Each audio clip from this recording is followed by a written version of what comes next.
Hey guys, welcome back to Quantum X और आज हमारे पास है ASUS का GTX Ti Phoenix Edition। तो आज हम इसका अनबॉक्सिंग करने वाले हैं, लेकिन अनबॉक्सिंग करने से पहले मैं आपको ये बता दूं कि ये जो कार्ड है ASUS का GTX Ti Phoenix Edition, ये सबसे कम दाम वाला GTX Ti है और ये मेरे को पड़ा 12,600 रुपये। बिल में जो प्रिंटेड प्राइस था वो था 10,000, लेकिन GST लगा के इसका प्राइस 12,600 का हो गया। तो चलिए अनबॉक्सिंग शुरू करते हैं।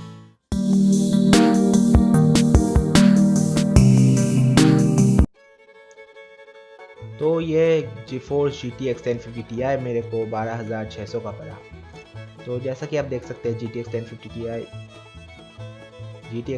Ti 4GB GDDR5 memory, auto extreme technology और dual ball bearing fan, game ready drivers, DirectX 12 और गेम वर्क्स ASUS। तो इधर 6 मंथ का प्रीमियम लाइसेंस दिया गया है कुछ का, और ASUS in search of incredible ऐसा दिखता है अंदर वाला कार्ड। इधर दिया गया है dual ball bearing fan, auto extreme technology और ये वाला दुकान से लगा दिया। GPU ट्विक 2 और एक्सपर्ट गेम कैस्टर देता है। एक्सपर्ट गेम कैस्टर का 2 हफ्ते का प्रीमियम लाइसेंस भी देता है ये लोग। 3 साल का वारंटी है 1050 Ti। इधर स्पेसिफिकेशंस दिया गया है NVIDIA का GTX 1050 Ti वगैरह, 4GB DDR5 मेमोरी। यहाँ पर 3 पोर्ट्स जो है वो दिया गया है इधर। तो अभी इधर बाकी स्पेसिफिकेशंस बताए गए हैं। तो चलो अभी इसको खोलते हैं। जैसे कि आप देख ही सकते हो ये पैकेट पहले से खुला हुआ है। मैं काट कर एक बार अपने PC में लगा कर टेस्ट कर लिया कि चलता है क्या नहीं। तो चलो अभी इसको खोलते हैं इधर से। GeForce GTX 1050 Ti इधर सिस्टम रिक्वायरमेंट्स दिया गया है, इसको खोल लेते हैं। इसको निकाल लो।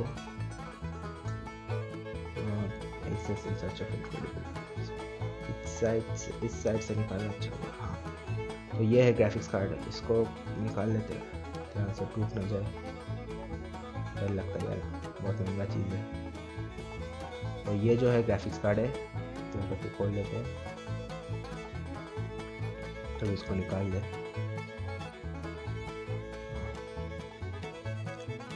तो ये है ग्राफिक्स कार्ड।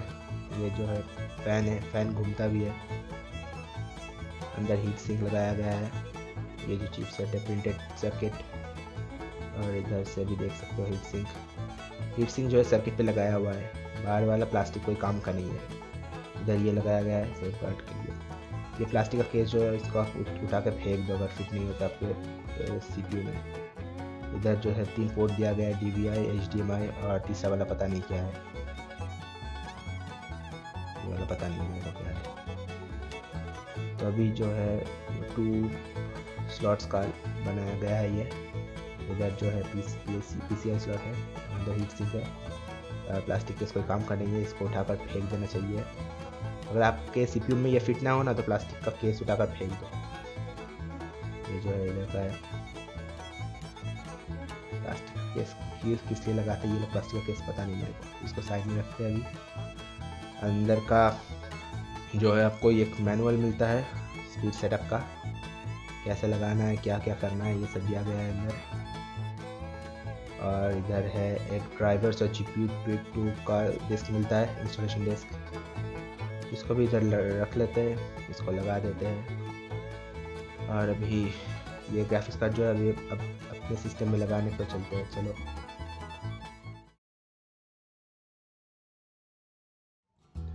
तो चलो भाई आ गए हम अभी। ये रहा ग्राफिक्स कार्ड, इसका ये जो है निकाल लेते हैं पहले। अभी इसको इस वाले स्लॉट में लगाएंगे PCIe X16। तो इसको सही से लगाना पड़ेगा यार। देखो इधर से तो मेरा CPU छोटा है, थोड़ा सा इधर उधर हो रहा है CPU में।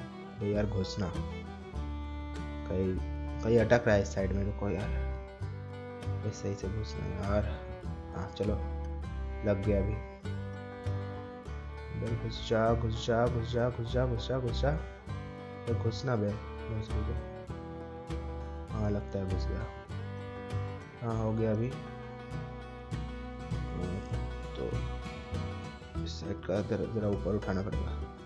अभी ज़रा कैमरा को साइड में ले लेते हैं। अभी इधर एक स्क्रू लगाना है, वो किधर गया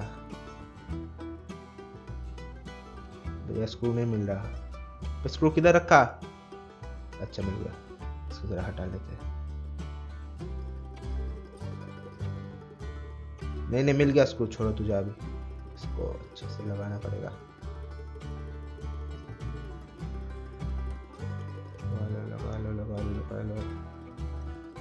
लगा दो।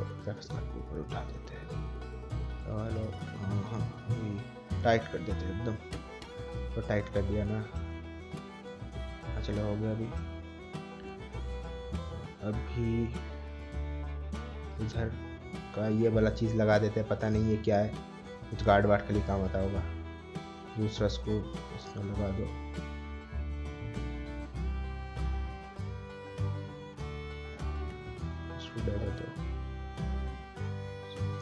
घुसेड़ दो टाइट करके एकदम।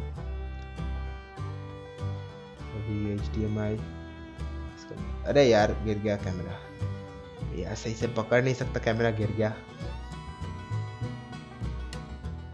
फिर ऐसे रखते हैं यार, इसको फोकस हो गया। चलो अभी HDMI का जो पोर्ट है इस साइड से लगेगा ना, इसको अंदर लगा देते हैं। चलो लग गया। अरे यार बंद कर भाई कैमरा। अभी ये बेंचमार्क्स पे चल गेम्स के। तो मैं यार 2 ग्राफिक्स इंटेंसिव गेम्स के बेंचमार्क को टेस्ट करने वाला हूँ GTX 1050 Ti पे। वो है एक FarCry 5 और दूसरा राइज ऑफ द टूम रेडर।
जैसा कि आप देख सकते हैं कि यहाँ पर मिनिमम FPS है 55 और मैक्सिमम है 74 और एवरेज FPS आपको दे रहा है 63। ग्राफिक्स क्वालिटी अल्ट्रा पे है और रेजोल्यूशन 1366x768 है। तो आपको ये गेम मिनिमम 60 FPS पे चल ही जाएगा, क्योंकि मैं अभी रिकॉर्डिंग सॉफ्टवेयर चलाया हुआ है, इसलिए थोड़ा सा FPS ड्रॉप हुआ है इधर 60 के नीचे, लेकिन मिनिमम आपको 60 FPS ही मिलेगा अगर आप किसी रिकॉर्डिंग के बिना चलेंगे। चलिए नेक्स्ट गेम पे चलते हैं।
तो जैसा कि आप देख ही सकते हैं, माउंटेन पीक पे एवरेज FPS है 89 FPS, सीढ़िया पे है 72 FPS और जियोथर्मल वैली पे है 77 FPS। तो ओवरऑल स्कोर इसको मिलता है 80 FPS। तो इन शॉर्ट आप राइज ऑफ द टूम रेडर भी अच्छे से खेल सकते हैं 60 FPS के ऊपर। लेकिन जैसा कि आप देख ही सकते होंगे, मतलब जैसा कि आप देख ही चुके होंगे कि आखिर में थोड़ा सा बेंचमार्क में राइज ऑफ द टूम रेडर का थोड़ा सा प्रॉब्लम हुआ था, वो थोड़ा सा फास्ट फॉरवर्ड हो गया। वो गेम का प्रॉब्लम नहीं है, वो शैडो प्ले का प्रॉब्लम है जिससे मैं रिकॉर्ड किया। कि मैं ओबीएस रिकॉर्ड नहीं किया क्योंकि ओबीएस से रिकॉर्ड करने में एफपीएस बहुत ही घट जाता है यार। इधर 80 ओवरऑल स्कोर मिला, लेकिन ओबीएस से मैं रिकॉर्ड किया था इससे पहले, तब 60 के नीचे उतर 55 मिला था ओवरऑल स्कोर। तो इसलिए मैं ओबीएस यूज़ नहीं किया, शैडो प्ले यूज़ किया। तो यार इसी के साथ हमारा अनबॉक्सिंग का वीडियो ख़त्म होता है। अगर आपको ये वीडियो पसंद आया तो एक लाइक छोड़ देना और मेरे चैनल को सब्सक्राइब भी कर देना यार। Thank you.